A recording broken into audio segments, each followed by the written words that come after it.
Estado mínimo, ideias máximas. Hello everyone from Digaí now in English because we have this great guy here, Matt from Atlas Network. Is that right? That's right. Matt, what does Atlas Network do? Well, we're a nonprofit based in the Washington, D.C. area, and we serve a network of individual independent think tanks around the world in 100 countries. And 100 countries? 100 countries. That's huge. Yeah, it allows us to learn a lot from a lot of different people. Okay, cool. All of these individual think tanks have their own vision for the free society. They're working on making it easier to start a business, to speak freely, to engage in democracy. And so we support them, even though each of them has their different projects and their different vision. But together we are all learning how to come together and promote the free society. That's very nice. But let me ask you something. In Brazil, when we have someone in a forum like this that has to do with freedom, you know, it's a democracy and freedom forum, and we put the name Atlas in it, people is gonna right away think about Ayn Rand, right? Is there anything to do with Ayn Rand? Is that the Atlas Network Institute? There's anything to do with the Atlas Shrugged?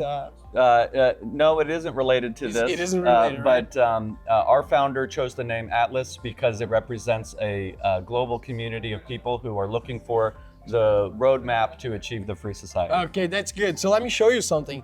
I gotta show you this right here live because I love the Atlas. Oh, nice. This is the Atlas. I just wanted to show you. That's awesome. All right, it is. I gotta say, I love Ayn Rand. All right, so you're here to talk mainly about freedom and leadership, actually leadership through freedom in Latin America. I mean, how do you guys, outside from Latin America, see the freedom situation of Latin America? Well, one of the most important perspectives that we take is that the cause of promoting the freedom in each country is the prerogative and the responsibility of the people who live there. If you're going to change and achieve a change in institutions and the law, that has to be a reflection of a choice made by the people there. So our perspective is not to come and say, here is what you need to do in Latin America. Instead, it is to learn together. We share our experiences. Here's what we've learned. Here's what you're learning. And so the future of Latin America properly, I have the most hope for in the hands of organizations like IFL and people who are from this place and understand its history, understand its culture, that can apply the ideas and the principles of the free society in this context. Well, because every free society, as an example, the United States with the founding fathers, you know, and all these, you know, all the rules based on freedom that you made U.S. what it is. So I gotta agree with that. But let me ask you, if I look at the U.S. right now, not only right now, but for the past 10, 15 years, it seems that even the American freedom, it's struggling. It's being threatened by the state, you know, by coercion. Am I right? Do you have the same feeling? Absolutely. Freedom is always under attack. And that's why we have to, you know, share these important principles and in context, stand up for what's right, stand up for the individual freedoms and challenge coercion and government corruption. No country is immune. Yeah, and that's true. The most successful liberal democracies, they have things about their institutions that they have in common, but they're not all the same. And that's actually a feature. That's good. We don't want to pretend that there is one right way to set up your institutions. Because I think we've tried that. We've tried to export models of, come and we'll teach you how to be free. It's much more enduring and lasting if the freedom is something that is discovered and chosen by the people themselves. Yeah, that's true. Because if you think about after the Second World War, the motto was America, right? And even though there's no country like America nowadays, still, if we think about Europe, well, Europe is being like, if you talk about freedom, Europe is like horrible nowadays compared to a couple of times ago. But coming back to Latin America, I made like a research today to see a comparison of Brazil with the other Latin American countries.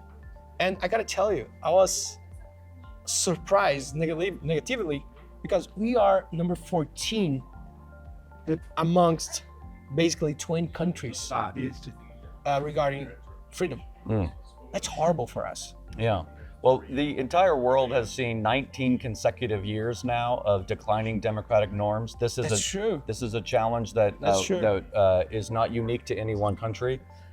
every country has its history and its challenges, and I think Brazil is not immune from that. And the opportunity is to decide how can we talk about and affirm the right principles, and then from that develop develop better institutions, make it easier for all of the growth and the progress that we want to see in society be a function of individual people making choices and not concentrating power to one person to make decisions for everyone. I just love how many times you mention individuals, because that's what I believe to individuality. I think the individuality, because every person is a different person. That's when we thrive, right?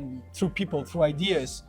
But as an American, what do people in the US or people that you talk to, when you talk about Brazil, what's the thing that calls more your attention? Say, well, this is a bad way that Brazil is going right now. Is there anything that calls your attention? I think when we look across the world and when we talk with our friends in Brazil, we share some of the same concerns. These concerns about is the point of politics to decide who's going to be in charge of everyone's life, or is the point of politics to safeguard some institutions that establish clear rules that everybody is equally bound to? That's what should be, right? And then the outcomes are not of any one person's design or one political party's design, but the outcomes are a function of free people living their lives freely. If I could answer my own question, I would Please. say that our freedom of speech, it's something that is really menaced right now, suffering a lot of threats. Yeah. So I ask you, how important do you think that freedom of speech is for the prosperity and the development of a nation? It's fundamental. And in fact, if you look among the indicators of civil liberties, in the last 19 years, freedom of expression has declined the most in terms of the protections around the world. So getting freedom of speech and freedom of expression, the ideas, and getting people to appreciate that our goal here is not to get people you disagree with to shut up, but instead it is to establish a cultural norm that we are all part of this democratic experiment, and everybody's voice needs to be part of the conversation, and that we grow stronger in our own ideas when we engage with ideas that challenge us. This is true. And one of the things that I think is a problem in the United States, and probably a problem here, is polarization makes us think that people who oppose us, we think of them in caricature. We don't think of them as real people. We don't think that we should have to deal with them. And that, unfortunately, can lead a lot of even good people to start to justify undermining the rule of law because we just know we're right and we're gonna take power. Yeah, that's 100%. I agree with you 100% that. And polarization right now is one of the main problems that we have in Brazil. So thank you very much for that. Just for us to finish, can you mention a businessman that inspired you? Oh, a businessman that inspires me. Well, I don't have a specific businessman in mind, except that in general, entrepreneurs represent an important part of every society. And one of the big insights from economists and economic historians is that we actually have entrepreneurial spirit in all places. The question is, what are the rules that govern whether they're going to be productive or unproductive? And if you have a system that does not reward creating value in society, but instead rewards becoming politically connected and taking power, then the smartest and brightest people are going to be gravitating toward things that aren't really creating value for society. What about a political leader? Is there anyone that you'd like to mention?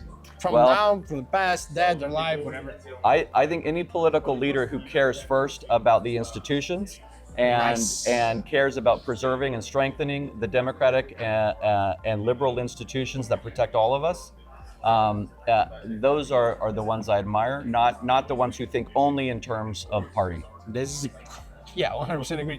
To finish, can you mention a book? Well, one of the books that inspired my co-author Tom Palmer and I to write a book called Development with Dignity is Deirdre McCloskey's Bourgeois. She has 3 books about bourgeois society, and what she means by this is creating a culture of mutual respect and honoring those who create value. Well, but mutual respect and create value is the basis of everything that we gotta do, right? Yeah. Matt, thank you very much. It was Thank a pleasure. you. I appreciate Thank you for all the work. Bye, everyone. See you soon.